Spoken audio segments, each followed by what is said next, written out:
We are breaking down the top teams at the Asia Cup, and let's now focus on the co-hosts. Technically, Sri Lanka entered the Asia Cup as defending champions, but their win last year was in a T20 tournament. The 50-over format is a completely different ballgame, and with a full-blown injury crisis in their squad, it will take a miracle of sorts for the Lankans to retain their title. The unfancied Lankans got their mojo back in 2022 by winning the Asia Cup T20 title. Dasun Shanaka's side beat mighty India in the Super 4 stage and then overcame Pakistan twice, including in the title clash, to claim a 6th Asia Cup title.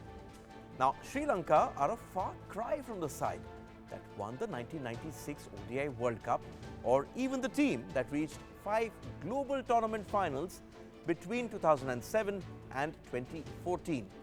In fact, they have fallen to 8th in the ICC rankings and had to play the World Cup qualifier in Zimbabwe to even make it to the showpiece event in India.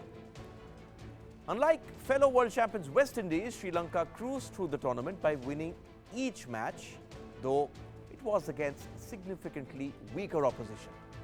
They are definitely not short of match practice, and they've won their last 10 matches in the 50-over format. But the Lankans were at the wrong end of a clean sweep by both India and New Zealand at the beginning of the year. Their batting is a big concern heading into the tournament. Twice this year, across 2 continents, Sri Lanka have been bowled out for less than 80 in ODIs.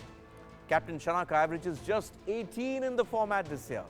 And while Pathum Nisanka and Dimut Karunaratne have scored a pile of runs, the rest of their batting lacks experience on the big stage.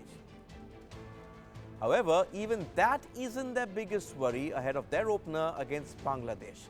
Sri Lanka are without as many as 5 key players for the tournament. Leg spinner Wanindu Hasaranga will be a big miss. Hasaranga was the player of the tournament at last year's Asia Cup and can contribute with a bat as well. He could have made it for the business end of the tournament, but the selectors have prioritized the World Cup and allowed him more time to recover. Frontline pacers Dushamanta Chamira, Lahiru Madhushanka and Lahiru Kumara are all out with injuries.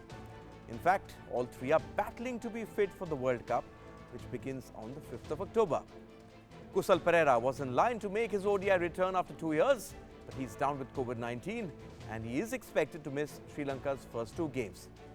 Sri Lanka's success at the global stage has been driven by bowlers like Lasith Malinga, Muthaiya Muralitharan and Ajanta Mendes. And they will have to unearth a new star at the Asia Cup that can trouble the strong batting lineups of India and Pakistan to stand any chance of retaining their tag of Asian champions.